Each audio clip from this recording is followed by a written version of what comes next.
اعوذ باللہ من الشیطان الرجیم بسم اللہ الرحمن الرحیم الحمد للہ رب العالمین والصلاة والسلام علی سیدنا محمد وآلہ الطاہرین اللہم صلی علی محمد وآل محمد۔ کوفہ اور شام کے درمیان جو حوادث اور واقعات، جو مصیبت کے لمحات، اسیروں کے ساتھ جو سلوک کیا گیا، ایک واقعہ ہمیں اس طرح سے ملتا ہے کہ جب تکریت، آج جو شہر ہے عراق کا، تکریت تک جب یہ قریب پہنچا ہے کاروان حسینی، تو تکریت شہر کے جو ذمہ دار فرد تھا اس زمانے میں، اس کو یہ پیغام دیا گیا کہ ہمارے ساتھ حسین ابن علی کا سر مبارک ہے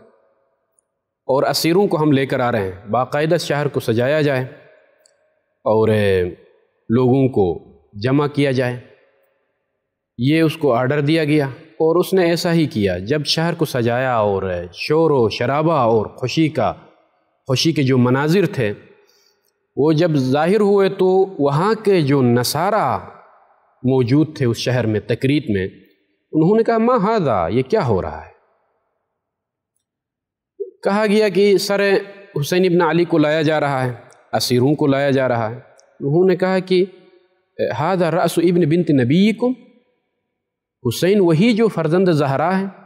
اور تمہارے نبی، آخری نبی محمد کی بیٹی جناب سیدہ زہرا سلام اللہ علیہ کا فرزند کا سر؟ انہوں نے کہا ہاں نعم۔ جب یہ بات سنی ہے تو یقین کیجئے، تاریخ بتاتی ہے کہ بہت سخت مرحلہ انہوں نے سمجھا اس کو کہ اپنے نبی کی بیٹی کے فرزند کو انہوں نے قتل کیا۔ جمع ہو گئے جو نصارہ تھے، اکٹھے ہو کر انہوں نے کہا اللہم انا الیک براء مما صنع ہؤلاء الظالمون، پروردگار ہم براءت کا اظہار کرتے ہیں، اے اللہ انہوں نے جو کام انجام دیا ہے اس سے ہم براءت کا اظہار کرتے ہیں، ہم راضی نہیں ہیں، ہم خوش نہیں ہیں۔ اگرچہ ہم تکریت شہر میں ہم بھی رہ رہے ہیں، اگرچہ حکومت کا اعلان ہے خوشی منانے کا، شہر سجانے کا، لیکن وہ اپنی عبادت خانوں میں جا کر انہوں نے یہ اعلان کیا کہ پروردگار گواہ رہنا کہ ہم راضی نہیں، خوش نہیں۔ تو یہ حوادث اور واقعات پیش آئے۔ یہاں سے آگے جن منازل پر، جن مقامات پر آل نبی کو، کاروان حسینی کو روکا ہے، ان مقامات کے نام کچھ اس طرح سے ہیں کہ مشہد النقطہ فی الموصل، آج جو شہر موصل ہے، آج بھی مشہور ہے عراق میں، مشہد النقطہ اس نام سے مشہور ایک مقام ہے وہاں پر۔ وہاں یہ بعض کتابوں میں ہمیں یہ واقعہ ملتا ہے، اگرچہ اکثر مشہور کتابوں میں یہ واقعہ نہیں ملتا، مگر شیخ عباس قمی نے کسی کتاب سے نقل کیا ہے کہ یہ فرماتے ہیں کہ وَأَمَّا مَشْهَدُهُ بِالْمُوصِلِ فَهُوَ كَمَا فِي رَوْضَةِ الشُّهَدَاء، یہ کتاب روضۃ الشہداء، اگرچہ کچھ اس میں غیر معتبر باتیں بھی ہیں، مگر جو ہے روضۃ الشہداء نے مقتل ابی مخنف سے اس واقعے کو نقل کیا ہے کہ وہاں جب رکے ہیں تو ایک پتھر پر سر مبارک امام حسین کو رکھا گیا، تو وہاں سر مبارک سے خون جاری ہوا، فقطرت علیہا قطرۃ الدم من رأس المکرم، خون کا ایک قطرہ گرا اس پتھر پر جہاں پر سر سید الشہداء کو رکھا گیا تھا۔ پھر اس کے بعد ہوا یہ کہ ہر سال یوم عاشور، ہر سال وہاں پر اس مقام پر خون ابلتا تھا، خون ظاہر ہوتا تھا۔ تو یہ منظر سارے لوگ، سب لوگ ہر سال دیکھتے تھے جا کر، اور وَيُقِيمُونَ مَرَاسِمَ الْعَزَاءِ وَالْمَآتَمِ فِي كُلِّ عَاشُورَا، یہ واقعہ ایام عبد الملک ابن مروان تک ہر سال لوگ جا کر دیکھتے تھے کہ روز عاشور جہاں پر سر مبارک سید الشہداء کو انہوں نے رکھا تھا، ہر سال روز عاشور اسی مقام پر خون ظاہر ہوتا تھا اور خون ابلتا ہوا نظر آ رہا تھا لوگوں کو، یہاں تک کہ عبد الملک ابن مروان کے ایام میں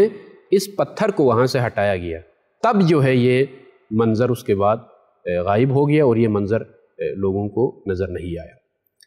یہ ایک منزل جو کہ موصل میں موجود ہے۔ مشہد النقطہ دوسری منزل وہ ہے مشہد النقطہ، وہ مقام نصیبین یا نصیبین، یہ بھی جو ہے موصل سے آگے کی طرف شام کی طرف جو راستہ ہے وہاں پر ایک مقام کا نام ہے۔ اسی سے یہی واقعہ جو ابھی بیان ہوا یہ جو مشہد النقطہ میں، اسی سے ملتا جلتا یہاں پر بھی ہمیں یہ ملتا ہے واقعہ کہ سر مبارک کو جہاں پر رکھا وہاں پر جو ہے سر مبارک سے خون جاری ہوا، تو اس مقام پر لوگ جمع ہو گئے اور ان آثار کو دیکھنے کے بعد کچھ کرامات بھی ظاہر ہوئیں، اور اس نقطے کا نام جہاں پر سر مبارک رکھا گیا ہے اس کو مشہد النقطہ کہا جاتا ہے، اور یہ منزل دوسری منزل تھی جہاں پر کاروان حسینی کو روکا گیا، اور وہاں پر وہ مقام بعد میں مشہور ہو گیا کہ یہ وہ مقام ہے کہ جہاں پر سید الشہداء کے سر مبارک کو رکھا گیا ہے، اور لوگ بعد میں اس مقام کی زیارت کرتے تھے اور اس مقام کو عزت و احترام کی نگاہ سے دیکھتے تھے۔ جب بعد میں متوجہ ہو گئے ندامت میں اور پشیمانی کے ساتھ کہ یہاں پر سر سید الشہداء کو لوگوں نے رکھا اور تماشا دیکھنے کے لیے آئے تھے، لیکن وہ حالت وہ نہیں رہی، بعد میں لوگ متوجہ ہو گئے، نتیجے میں اس مقام کو عزت کی نگاہ سے دیکھتے تھے۔ تیسرا مقام یا تیسری منزل مشہد النقطہ فی حمات۔ حمات یہ جو حمات ایک بہت بڑا شہر شمار ہوتا تھا دمشق کے قریب، یہ شہر تقریباً 4 یا 5 ایام پر مشتمل سفر ہے کہتے ہیں، آج نہیں معلوم کتنی مسافت ہوتی ہے۔ وہاں پر جو ہے روکا گیا۔ بعض کتب میں شیخ عباس قمی کے نقل کے مطابق لما سافرت الى الحج فوصلت الى حمات رأيت بين بساتينها مسجدا يسمى مسجد الحسین۔ شیخ عباس قمی خود بھی فرماتے ہیں کہ جب میں نے سفر کیا فلان سنے میں حج کے لیے، تو وہاں جو جگہ مشہور تھی کہ جو ہے سر سید الشہداء کو رکھا گیا، اس کی میں نے خود زیارت کی، اور وہاں پر ایک مسجد بنی ہوئی تھی مسجد الحسین کے نام سے۔ تو آج نہیں معلوم کہ وہ کس حالت میں ہے، لیکن یہ قرائن اور شیخ عباس قمی کی یہ نقل کے مطابق ہمیں اندازہ ہوتا ہے کہ اس زمانے میں وہ مقام مشہور تھا اور مسجد الحسین کے نام سے وہاں مسجد بنی ہوئی تھی اور لوگ زیارت کرتے تھے۔ اس کے بعد ایک اور مقام بحمص، آج جو شہر ہے سوریہ کا، شام کا حمص، وہاں پر بھی سر مبارک سید الشہداء کو ایک مقام پر انہوں نے رکھا، اور قافلہ رک گیا تھا، اور جس جگہ پر سر مبارک سید الشہداء کو رکھا گیا، اور وہ ایک مقام وہاں پر مشہور ہے، مگر شیخ عباس قمی کے نزدیک کہتے ہیں کہ اس کے بارے میں کوئی مجھے خاص کوئی روایت یا خاص کوئی قرینہ مجھے نہیں ملا کہ جس کی بنا پر میں کہہ سکوں کہ جو ہے وہ مقام جو حمص میں مشہور ہے اس کے بارے میں اظہار رائے نہیں کر سکتا، مجھے کوئی معتبر چیز مجھے نہیں ملی۔ مشہد النقطہ فی حلب، شہر حلب جو آج مشہور ہے، وہاں پر بھی ایک مقام ہے کہ وہاں سے جب گزارا گیا ہے کاروان حسینی کو، اور ایک پہاڑ کے نزدیک جب ان کاروان کو روکا گیا، تو وہاں پر بھی ایک پتھر پر سر مبارک کو رکھا ہے، جہاں پر کہتے ہیں وہاں پر بھی خون کا ایک قطرہ گرا سر مبارک امام حسین سے، اور بعد میں اس مقام پر ایک مسجد تعمیر ہوئی، اور اس مقام کا نام مشہد النقطہ اس نام سے جو ہے مشہور ہے۔ ایک اور منزل جس کا تذکرہ مشہد السقط فی حلب، شہر حلب میں ہی ایک اور مقام ہے مشہد السقط کے۔ سقط اس لیے کہا جاتا ہے کہ یا جو ہے کسی مستورہ مقدرات عصمت میں سے زوجات امام حسین میں سے ایک زوجہ کا وہاں پر بچے کا سقط ہوا،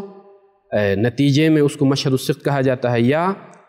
کسی معصوم بچے کی تدفین ہوئی ہے اس مقام پر، اسی لیے اس کو مشہد السقط کے نام سے جو ہے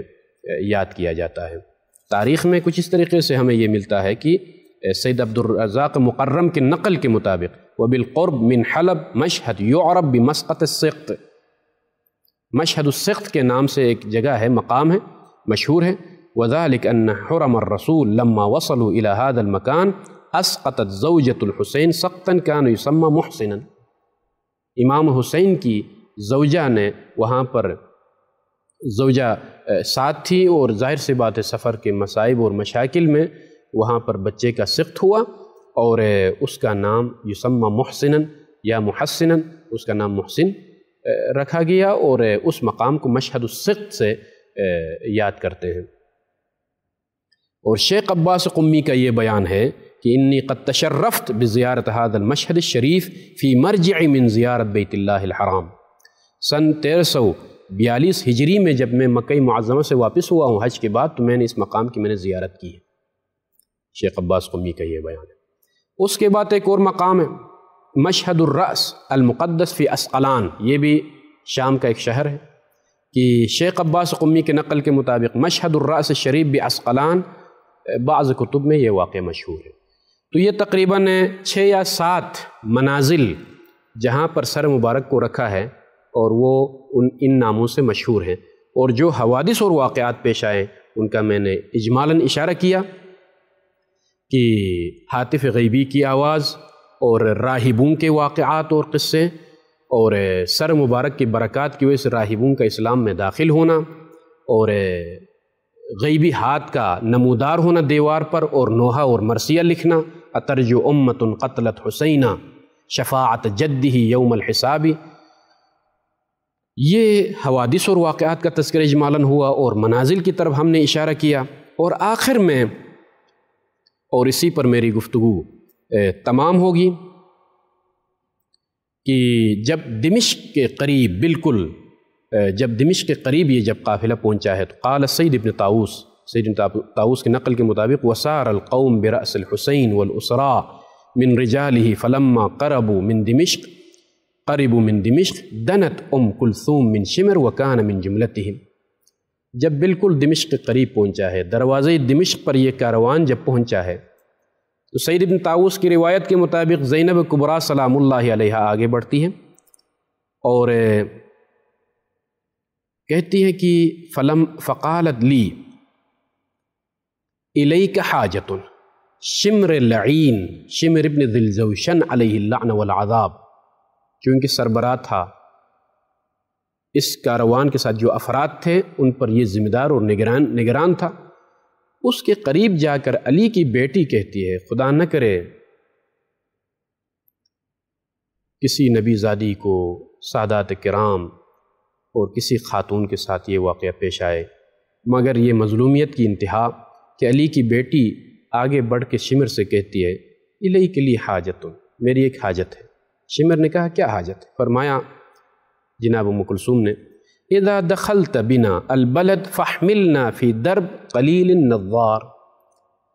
جب ہم دمشق میں، جب تم ہمیں داخل کرو گے تو اس دروازے سے داخل کرنا جہاں پر لوگوں کی بھیڑ نہ ہو، رش نہ ہو، دیکھنے والے کم ہوں، وتقدم الیہم ان یخرجوا هذه الرؤوس من بین المحامل،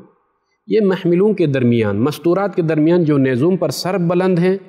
ان کو بھی آگے داخل کرو، ہمارے درمیان سے ان کو نکالو، اور ہمارے آگے ان کو رکھو۔ وَيُنَحُونَ عَنْهَا، اور ہم سے ذرا دور ان کو سرہائے شہداء کو رکھو۔ فَقَدْ خُزِينَا مِنْ كَثْرَةِ النَّظَرِ إِلَيْنَا وَنَحْنُ فِي هَذِهِ الْحَالِ، اس حالت میں، اس ذلت کی قیدی میں، ہم کو سرہائے شہداء کے ساتھ جب تم داخل کرو گے دربار میں، شام میں، دمشق میں، تو لوگوں کی نگاہیں ہماری طرف ہوں گی، ہم یہ نہیں چاہتے ہیں، ہم اولاد زہرا ہیں، خاندان عصمت سے ہمارا تعلق ہے، سرہائے شہداء کو آگے لے جاؤ، ہم سے ذرا دور رکھو، تاکہ لوگوں کی نظریں ان کی طرف ہو اور ہم ان کی نظروں سے محفوظ رہیں، ان کی نظروں سے ہم محفوظ رہ سکیں۔ لیکن اس لعین نے جو فَأَمَرَ فِي جواب سؤالها أن يجعل الرؤوس على الرماح، لعین نے سرہائے مبارک کو نیزوم پر بلند کیا، اور مخدرات عصمت کے درمیان سرہائے مبارک کو رکھا، بغض اور عداوت اور دشمنی کی بنا پر سرہائے مبارک کو نیزوں پر بلند کر کے مخدرات اور مستورات کے درمیان سرہائے مبارک کو رکھا۔ وَسَلَكَ بِهِمْ بَيْنَ النَّظَّارَ عَلَى التِّلْكَ، اس راستے سے اس لعین نے اہل البیت کو داخل کیا دمشق میں، جہاں پر لوگوں کی بھیڑ زیادہ تھی اور رش زیادہ تھا۔ حَتَّى أَتَى بِهِمْ باب دمشق، یہاں تک کہ دمشق کا وہ دروازہ جو مرکزی دروازہ جہاں پر لوگوں کا زیادہ اجتماع تھا، وہاں سے آل نبی کو دمشق میں داخل کیا۔ السلام علی الحسین وعلی علی ابن الحسین وعلی اولاد الحسین۔ عزاداران سید الشہداء، یہاں تک یہ پانچواں مرحلہ از کربلا تا کوفہ، از کوفہ تا شام، یہ مرحلہ تمام ہوتا ہے، اور یہاں سے آگے کا جو مرحلہ ہے انشاءاللہ تعالی علماء کرام آپ حضرات کی خدمت میں ان مراحل کا تذکرہ کریں گے۔ قصور اور تقصیر اور ہماری طرف سے جو کچھ لسانی یا بیانی کلامی جو خطائیں ہم سے ہوئی ہیں، آپ یقیناً درگزر فرمائیں گے۔ پروردگار ہماری اس قلیل عبادت کو قبول فرمائیں، اخلاص کے ساتھ مذہب اہل البیت کی خدمت کرنے کی توفیق عطا فرمائیں، ہماری اس کوشش کو قبول فرمائیں، اور آپ تمام حضرات سامعین، ناظرین، عزاداران سید الشہداء کی حفاظت فرمائیں، آپ حضرات کی ہوائے شرعیہ کو قبول فرمائیں، اور آپ سب کی نیابت میں مولا علی امیر المومنین کے محضر میں ہم سلام کرتے ہیں۔ السلام علیکم یا امیر المؤمنین، السلام علیکم یا حجت اللہ، السلام علیک وعلی ضجیعیک آدم و نوح وعلی جاریک ہود و صالح، السلام علیکم ورحمۃ اللہ وبرکاتہ، وصلی اللہ علی محمد وآلہ الطاہرین، اللہم صلی علی محمد وآل محمد۔